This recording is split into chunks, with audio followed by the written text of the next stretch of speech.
Hello everyone, and welcome to Tokens and Heft. Today, we are taking a look at Yggdrasil. Apologies before I start, I'm going to be trying to pronounce a bunch of Norse words, and who knows how close I'm getting. Yggdrasil, first, beautiful box. I love this box. It's so pretty. It's Ludonaut. It's Z-Man, which I like because Z-Man games tend to come in the exact same size box all the time. Makes storage a lot easier. It's a lovely back of the box shot.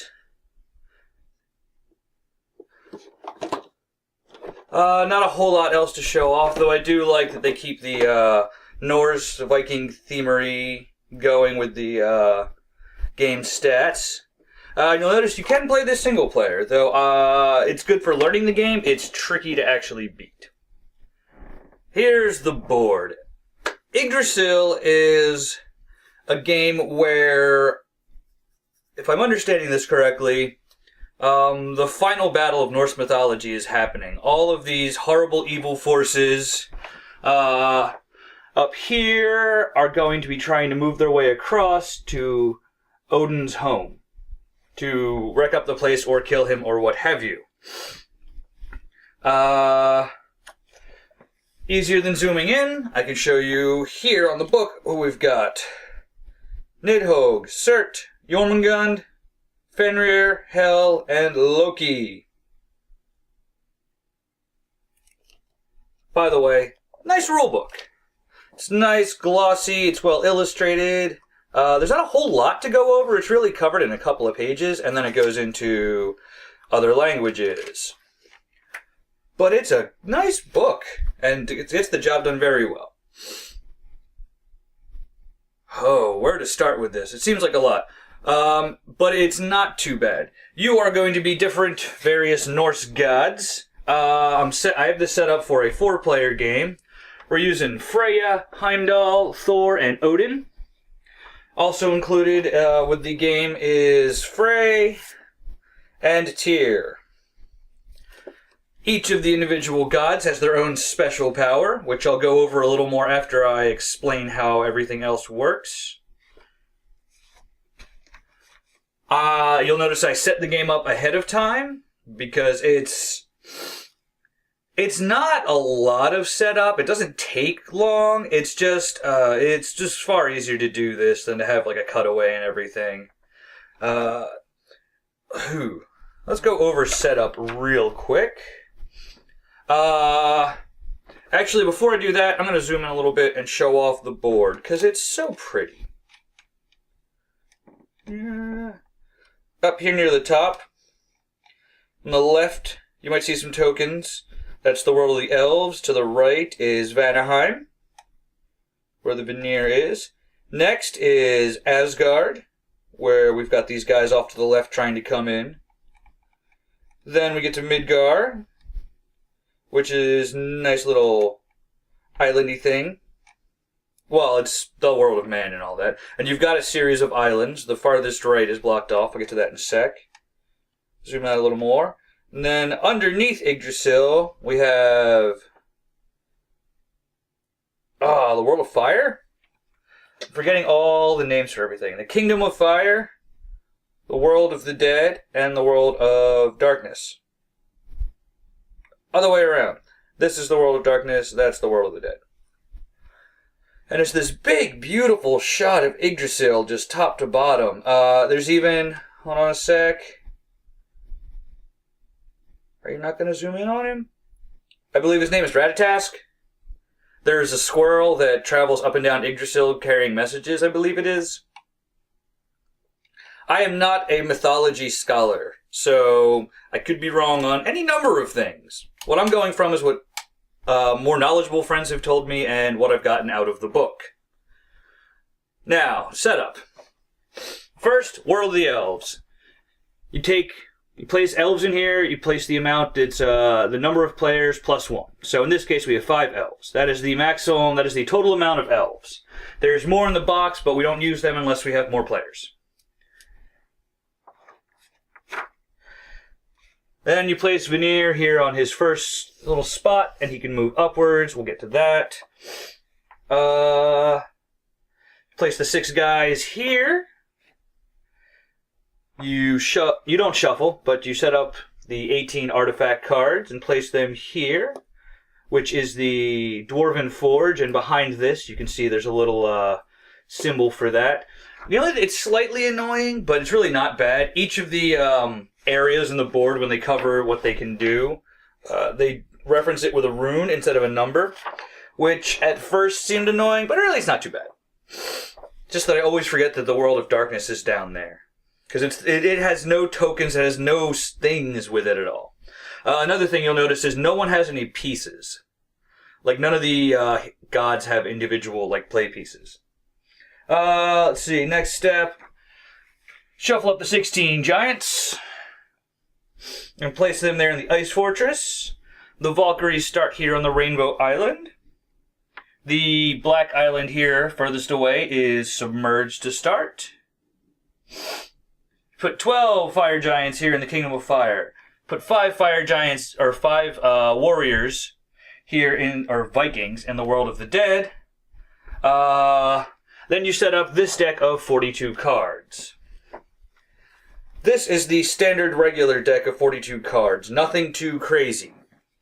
What happens with these is you flip one over, you move that guy forward, and then something happens on the bottom. The same thing happens every time each individual guy moves. Let me do a shuffle up on that real quick. Cool. In addition, if you want a tougher game, you can add one or more, or swap out, I think. I forget which way that works. I think it's add one or more Ragnarok cards, which just... This one will move all 6 of them forward 1 space. This moves 4 of them, 4 and 4. These are very bad and scary, so I would not use them for your first several games. Additionally bad and scary, but not quite as bad as Ragnarok, you can take some of the individual guys and switch out their cards with some of these angrier, more powerful ones. And this symbol means they move 2 spaces instead of 1. Which is bad because you're trying to keep them... I'm knocking this thing all over the place. You're trying to keep them from getting all the way to the right up here. That is one of the fail conditions. You lose if they make it all the way there. You also lose if you... I think that's really the only way to lose. Usually I'm used to co-op games having a dozen different ways to lose. That's really it, and you'll have plenty of trouble keeping them from getting over there. Then the last part of preparing things is to prepare the bags. We see you have some bags over here. Each of these islands corresponds to a bag color: white, blue, green, and black, which is submerged here. Each one has 18 little tokens inside that are fire giants and Vikings. When you start the game, you will set up each bag like this. So you can see that the white island, which is the easiest one to reach here, does not have a whole lot of Vikings inside, but has a ton of fire giants. And as the bags go along and get further along this little path here, the ratios get way better for us.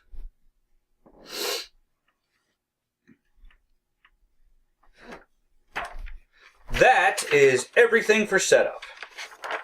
So that is not too bad. It takes a little bit because you have to count out those guys and such, but really, setup's no big deal. Now, you determine who goes first randomly, however you want, and... Hold on a sec. Completely forgot to turn my fan off before I started this. Now, on your turn, you can do 3 actions, and each action has to be in a different spot. Which is where someone cool like Freya comes in, because Freya, this little thing here, means that she can... Two of her 3 actions can be at the same spot. So that's pretty cool.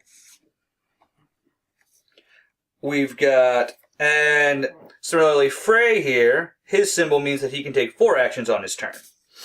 So that's pretty cool. What are all of these different actions? So that's really where everything comes together. Oh, I forgot. On your turn, actually, the first thing you do is flip over an enemy card.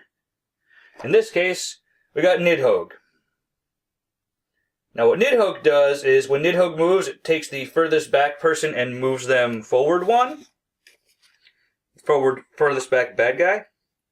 And let me look up again, because I completely forget what happens if there's a tie. Aha! So, pretty much he'll move forward one. So Nidhogg moves up one. And the gods get to choose who else moves forward one.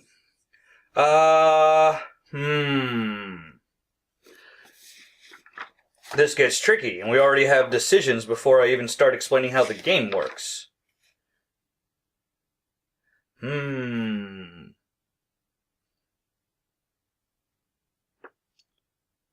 Cool. Let's go with Jormungand.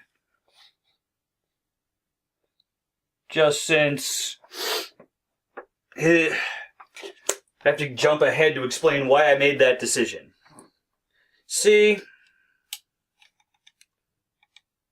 along the bottom here, you can see that the lines they're crossing alternate between just plain ones and then highlighted ones. The highlighted ones mark the barriers of regions. So when the guys are in these first two, you can't see it really, but that right there is a 5. So that is the combat value. When you're in combat, you'll have to beat a 5. And there's one little lightning bolt.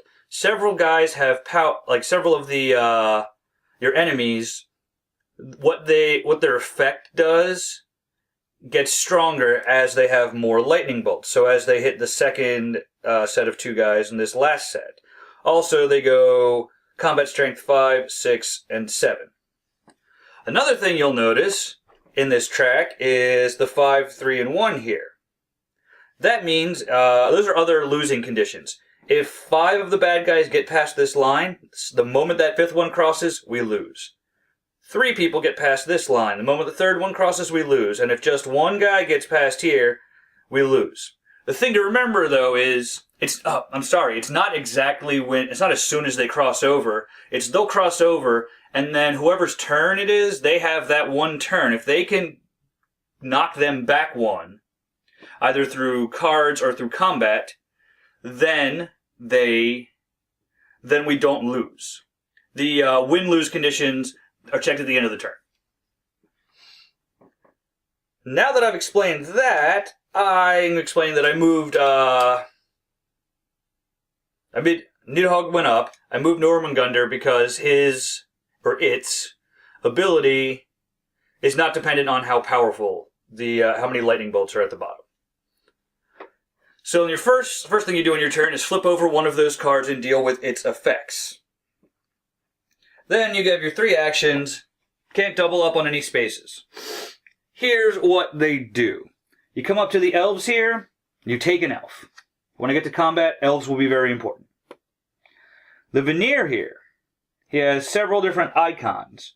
On your turn, or when you go here, you can move him up 1, or you can reset him to use any 1 power that he was at or lower. So, say he's 3 spaces up, then you could use this power, then you could reset it to use this power, or this power. And even though you can't really see it, I'm not going to bother to zoom in at the moment. He can move the Valkyries 1 island. He can take 2 guys from the Land of the Dead. You can take the top 6 cards of the enemy deck, and look at them and rearrange them and such before putting them back. This second to last one here, you can take any one enemy of your choice and move them back 1 space. And the very highest one is you can just straight out discard one of the Frost Giants without ever having to deal with them. So that's up there. If you come here to Asgard, we are dealing with combat, and that's where this fun little die comes in, or at least one of the ways it gets used. I like this die. It's a nice big size, it's chunky, it rolls well, it feels powerful, you're a Norse god, this should feel kind of good. It's got 2 blue 1s, a green 2, and a black 3. And then 2 blanks. This is used for combat, the 1, 2, 3s, and the colors will help determine other things. Now, when you do combat, you choose your foe, whichever guy you want to fight. Then, if you have any Vikings at your disposal, you would use them and discard them to the land of the dead there. Then you roll your die. That's a 0. That sucks. Let's say I rolled something better. That's a 2. That's cool. So you take the number of Vikings you spent, add that, and you want to get equal or better than the number. Let me check on that. Equal or better or strictly better is always tricky. Equal or greater. Thank God. So yeah, if your total result after that is equal or greater than the guy, then your chosen enemy, then they will move back 1. If you still haven't done it, but at this is the point where you can spend elves. You can use, each elf is only a +1. It's just 1 additional to your thing. But say that 1's all you need, or maybe you've got 2 of them and that's all you need. They're fantastic. The bottom line is Vikings have to be spent before you roll. Which stinks because, well, it doesn't stink, but it lends itself to some of those situations where you spend a bunch of them to guarantee your success, and then you roll a 3 and you only need to use half of the guys you spent. Traditional game stuff that happens. It makes it's moments. It's stuff that makes it fun. So that's what happens in Midgard. You fight a guy, and they get sent back. And their combat value, again, is in these little circles. This section, it's 5. This section, it's 6. This section, it's 7. Now, come to Midgard here. Oh, before I bother that, since it's the next one, I will talk about the Dwarven Forge here. The Dwarven Forge, it's kept as a deck of cards. These are not shuffled. You can keep them however order you want. For every enemy, there are 3 levels of a specific artifact that will take care of them, or give you bonuses when fighting just them. So, for instance, we have Gungnir here. Oh man, I'm butchering that pronunciation, I know it. Now, when you go to the Dwarven Forge spot, you can take any level 1 artifact. If you go to it when you've already got an artifact, you can trade in a 1 for a 2. Or if you've already got the 2, you can trade in the 2 for a 3. And when you trade them in, you don't keep the lower levels. The lower levels will get put back in the deck. And anyone else can take the lower levels. Gods can have as many there's no limit on how many artifacts you can have. You can only have one of each type per level or whatever. You can't have 2 Gungnirs. You can only have the 3. But you could have this at level 3, and maybe you have Mjolnir at level 1, and Hofund at level 2. So that it helps you with the combat. Let's just go over those. Gungnir, which will help you with Nidhogg. For Loki, you need Hofund. Gleipnir for Fenrir. Dropnir for... Oh, I forget her silly name again. Hel. That's it. Miming will help you with Surt. And Mjolnir will help you defeat Jormungandr. Those are nice and pretty helpful things. Back to the Valkyries here. They start off here in Little Rainbow Island.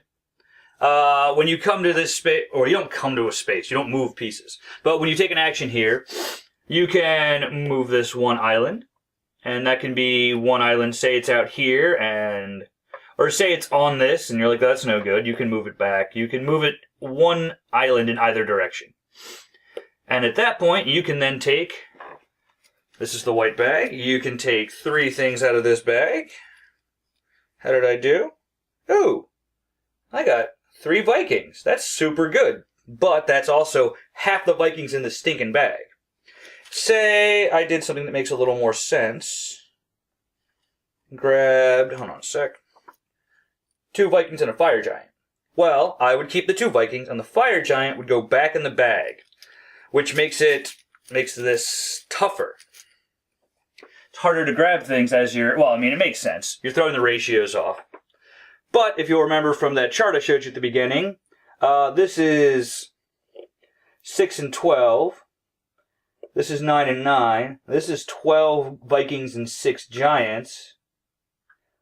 And this, I believe, is... Wow, what is that again? Yeah, it's 3 giants and 15 Vikings. So that blue island, or that black island at the end, is really amazing. It's really good for getting guys. But there's other things you can do to mess around with the bags. I'll get to the frost giants last since I'm doing all this Viking bag stuff now. Over here, if you go here to the Kingdom of Fire, you can pick any one of the bags, draw 5 tokens out of there, and any fire giants go back in the fire giant kingdom, and the Vikings will go back in the bag. So there's another way to help manage bags. Over here, Land of the Dead. In the World of the Dead, if you take an action there, then you can take 5 guys from here, 5 Vikings from the World of the Dead. And keep in mind, the World of the Dead is where Vikings are discarded to. So there will be more, that pool fluctuates. You know, the 5 you start off with is not the total you'll have there. So you'll go here and you can take 5 of these and put them in any one bag you want. So these 2 are here. These 2 really help with bag management. You know, we get the fire giants out, get more guys in, make it more likely that someone maybe on their next turn you're going to help them out, that they're going to be able to have a higher chance of getting guys. And then, last but not least, down here at the World of the Dead, or World of Darkness, you can take, give, or exchange any number of elves and Vikings with one other god. You can't do trading with everyone, but you can pick one person, and you guys, you can have them give you stuff. You can give them stuff. You guys can trade back and forth. It can be Vikings or it can be elves. There's not really a whole lot of limitations other than it's just 1-to-1. And that's what all the individual spaces do. And that's how you are going to be fighting back. I feel I should go over these guys. Oh, and I'll go over the frost giants in a minute. So Nidhogg moves forward 1, and then, well, by drawing the card, moves forward 1. And then the furthest back enemy moves forward 1. It's another Nidhogg. Fenrir moves forward 1, and is then pissed off. You cannot take actions until you have calmed down Fenrir. When Fenrir is in that first section and has power level 1, you need to roll a white, a blue, or a green to calm him down. If he's stronger, it's a white or a blue. If he's at the strongest level, it's just a white. And you cannot do anything else. If you spent all 3 actions trying to subdue him and calm him down, and you fail, next person's turn, they can't do anything either until no one can do any actions other than calming him down and while he is enraged. He has to be calmed down. Loki! For every 1 lightning bolt at the power level, he will pop a frost giant. So we'll get to them in a second. Jormungand returns the... oh, that's right. Returns the Valkyries back to their starting space at Rainbow Island. And then you roll the die, and whatever color you roll is an island that is now submerged. Cert. Okay, that's it. You know, levels 1, 2, and 3.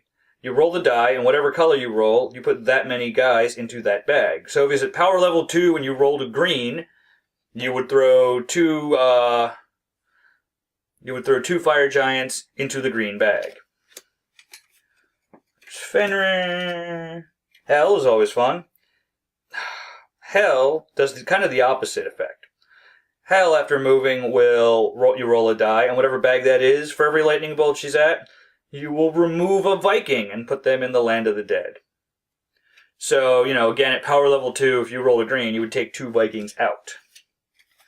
Loki, Fenrir, Cert. That's all 6 of them, isn't it? Nidhogg, Cert, Jormungand, Fenrir, Hel, and Loki. Cool. So that's what their powers are, and it gets really scary. Especially if you're playing with those Ragnarok cards. Yikes.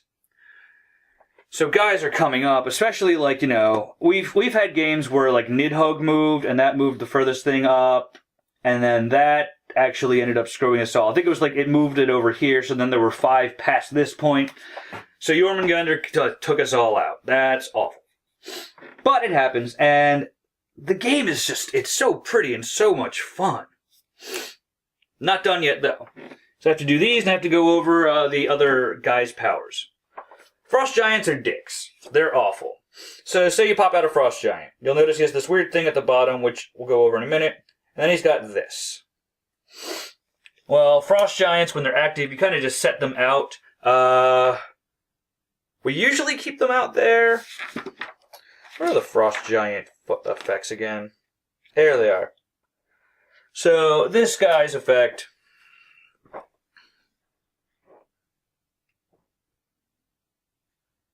I'm really confused because it's not showing it in the effects of the Giants. I think that means... Oh, I see. Duh. See how that's got that rune there with a little X thing over it? Well, that rune corresponds with the land of the dead. You take one of these guys, you put it on that section of the board to remind you that you cannot go there and do that thing, and you cannot do that. You cannot go there and perform actions while this guy's out. Yeah, a lot of these are just that. Oh, here's a good one. All the bad guys have at least one giant that corresponds with this. So if this guy specifically is out, then Fenrir, you flip him over, and it's got a little +1 on him. So now he's at +1 battle value. Whatever it normally is, it's a +1 now, while that one giant is out here in effect. So there are giants that do that. Wow, really? While a guy with this symbol is in play, you cannot roll the die for combat. Yeah. So if you have to fight someone while this guy's out and you can't stop him, well then you're going to end up using just Vikings and elves and artifacts. Oh, what a jerk. This guy gives +1 to the other Frost Giants. Normally, and it's written down here on their space, Frost Giants you need a 3 or higher to defeat. Not that tough. This guy gives all the Frost Giants +1 while he's out. Again, keeping people from going to specific places. Ooh, what is that one? This symbol means that none of the gods can use their superpowers anymore. Their special powers. This one! Wow. You turn the submerged island token over to the whirlpool side, and you cannot move onto that space. Normally, say this was over here. Say that island was submerged. You can move onto the submerged island. You just can't pick up guys there. When this is flipped over, when that's in whirlpool mode, because this jerk is active, then you can't actually move past this. So you would kind of have to defeat him and get this back to that before you can start moving around again. And that's about it for their powers. Another thing to notice is, see how they've all got these little things at the bottom? Well, those are, I think, 1/4 of a rune. When all 4 guys of 1 rune are defeated, then you immediately pop the power. You can see the runes here. The Sigil rune or Sigil rune. You can take up to 15 Vikings from the world of the dead, give them to the gods as you want. Very cool. The Daeg rune. During the next 3 turns, the gods do not draw enemy cards from the deck. 3 turns where you don't have to draw those terrible enemy cards, and these guys aren't moving, causing chaos on the board. Very cool. The Mon rune. You can move 1 enemy counter back 3 spaces, which is great because they might be getting close to one of these, moving over one of these lines that will mean our demise. And then the Tiwaz rune, you can move 3 enemy counters 1 space backwards. Slightly different, but still just as effective and great. And that's about it for explaining rules. This game is very fun. Oh, no, I forgot. I still have to go over all the god powers. Tyr, if I'm doing this right, I think you can just roll twice. Guys, where are you? There we go. Tyr can choose. Oh, there's Tyr. He can choose. He can roll, and then if he doesn't like that, he can roll again. Oh, no, I'm sorry about that. He rolls twice and chooses which result he would like. I already spoke about Frey, who can do 4 actions, and Freya, who can do 2 actions in one spot, as opposed to only being able to do 1 action per place per turn. Heimdall! Heimdall, when he's looking for Vikings, down here in Midgard, somewhere in one of the islands, he draws 4 tokens instead of 3. That's very nice. This is simple but wonderful. Thor has a permanent +1 to combat. Because Thor. And then Odin over here. This is a nice power. On his turn, he gets to draw the top 2 cards from the enemy deck. See which one he wants us to deal with. We keep that. And the other one, he plays that. And then the one he doesn't like, he can put on top of the deck or on the bottom of the deck. So that could turn out to be very cool. Nice Odin-y style of power. He's got the gift of prophecy, right? He went through a lot to get that gift. So that is Yggdrasil. Yggdrasil. However you feel like pronouncing it works. It's really cool game. I've had a lot of people, it's tricky, it's hard, and I don't think we've won yet, but every time we've been so close. That's it. The idea is to survive the deck. And every time we've lost, we've been somewhere within the last 5 cards. So, a little more teamwork, and we learn lessons. I think we've won once. I have this feeling that at least one game with some of the guys I won. And the more you play it, the better you get, of course. The more familiar everyone becomes, the more you know strategies, develop strategies. It's a good time. I love this game. Thanks to it having this, a deck of cards you're going through, with the exception of my one analysis paralysis friend, the whole game moves at a pretty good pace. Usually, it says 90 minutes on the box. That's pretty dead on. Maybe if you've got some quick thinking people, or people who are good at teamwork and strategy with each other already, you can do it. It maybe takes about an hour, but 90 minutes, I can't picture it going longer than that. And it's so much fun. It's a game that has a lot of talk happening. A lot of, you have to discuss things. You have to make decisions. You're coming up with plans that involve everyone. No one person, aside from maybe some really awesome combats, no one person is really any more important than the other. No one's god is better than the other. And you're all working together on this beautifully detailed board and this nicely working game to keep everything from falling to hell. Well, or to the forces of evil, or darkness, or bad guys, whatever you want to think of them as. The bad guys of Norse mythology. So, I guess that's it. Again, love this game. It's fantastic. Highly recommend it. I've been Lincoln for Tokens and Heft, and this has been Yggdrasil. I'll see you guys next time.